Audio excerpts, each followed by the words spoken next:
እንዴት ቆያችሁ? በዛሬው ፕሮግራማችን ደግሞ የዓለም ዋንጫ አሸናፊ ሀገራትን ሁለተኛው ክፍል የምንቃኝ ይሆናል። አብራችሁን ቆዩ። ይህን ቪዲዮ ላይክ፣ ሰብስክራይብ፣ ሼር በማድረግ ቤተሰብ ሁኑ። ስምንተኛው የዓለም ዋንጫ በ1966 በእንግሊዝ አዘጋጅነት ተከናወነ። 16 ቡድኖች በውድድሩ ተሳትፈው ነበረ። አዘጋጅ ሀገሯ እንግሊዝ ምዕራብ ጀርመንን በተጨማሪ ሰዓት 4-2 በማሸነፍ እስከ አሁን ድረስ ብቸኛ ዋንጫውን ከፍ በማድረግ ቻለች። ፖርቹጋል እና ሶቪየት ህብረት ሶስተኛና አራተኛ ደረጃን ይዘው አጠናቀቁ። በእንግሊዝ በኩል አሰልጣኙ ኦልፍ ራምሴ እና ከተጫዋቾች በኩል ቦቢ ሙር የቡድኑ አምበል፣ ቦቢ ቻርልተን እና ጆ ፈረስት የመሳሰሉ ተጫዋቾች ነበሩበት። ዘጠነኛ የዓለም ዋንጫ በ1970 በሜክሲኮ አዘጋጅነት ተደረገ። 16 ሀገራትም ተሳትፈውበታል።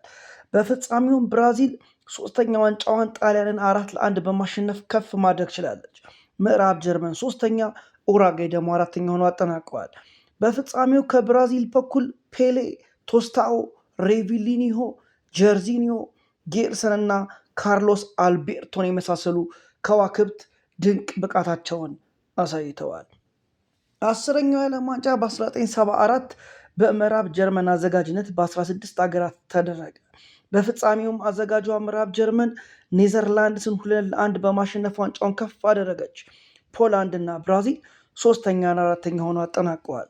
በምዕራብ ጀርመን በኩል ቄሳሩ ፍራንዝ ቤከንባወር፣ ገርድ ሙለር እና ዩፕ ሄንክስ በአሰልጣኝነት ደግሞ ሄልመት ሹመን እየተመሩ የዓለም ዋንጫን ማንሳት ቻሉ።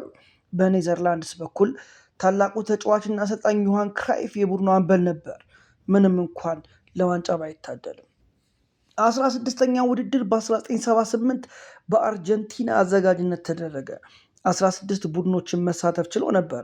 በፍጻሜውም አርጀንቲና ለሁለተኛ ጊዜ ለፍጻሜ የደረሰችው ኔዘርላንድስን በተጨማሪ ሰዓት በተቆጠሩ 3 ግቦች 3-1 ማሸነፍ ቻለች።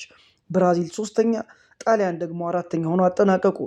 አርጀንቲና በታላቁ አሰልጣኝ ሴዛር ሉዊስ ሜኖቲ ትሰለጥን ነበር። የቡድኑ አምበል ዳንኤል ፓሳሬላ እና ማሪዮ ኬምፐስም የማይረሱ ተጫዋቾች ነበሩ።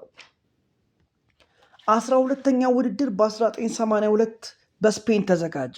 በዚህ ጊዜ የተሳታፊ ሀገራት ቁጥርም ወደ 24 ታደገ።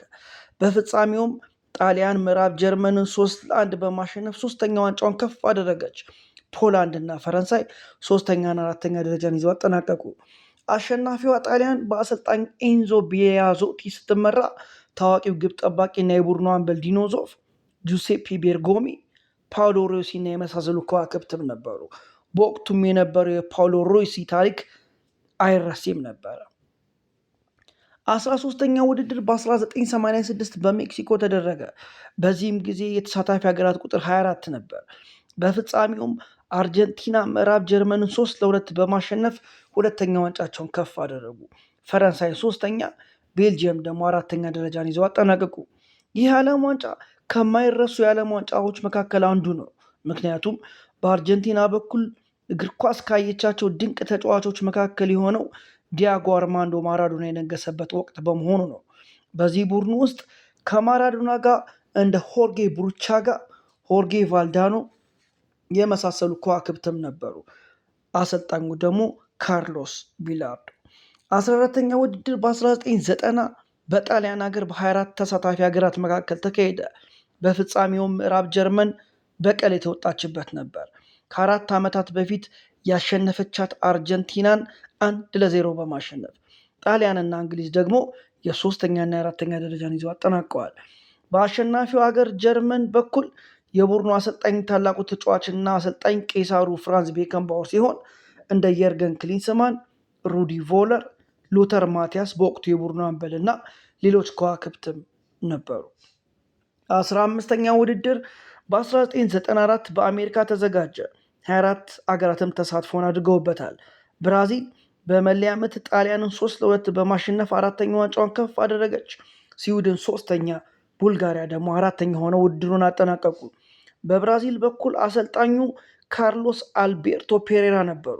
ከተጫዋቾች መካከል በረኛው ክላውዲዮ ታፋሪየር፣ አምበሉ ዱንጋ፣ ዚኒሆ፣ ቤቤቶ፣ ሮማሪዮ እና ካፉ የማይረሱ ተጫዋቾች ነበሩ። በጣሊያን በኩል የመጨረሻውን የፍጹም ቅጣት ምት የሳተው ሮቤርቶ ባጂዮን ጨምሮ እንደ ዳንኤል ማሳሮ፣ ሮቤርቶ ዶናዶኒ፣ ዲሜትሪዮ አልበርቲኒ፣ ፓውሎ ማልዲኒ እና የቡድኑ አምበል ፍራንኮ ባሬዚ የማይረሱ ተጫዋቾች ነበሩ። ይህንን ቪዲዮ ላይክ፣ ሰብስክራይብ፣ ሼር በማድረግ ቤተሰብ ሁኑ።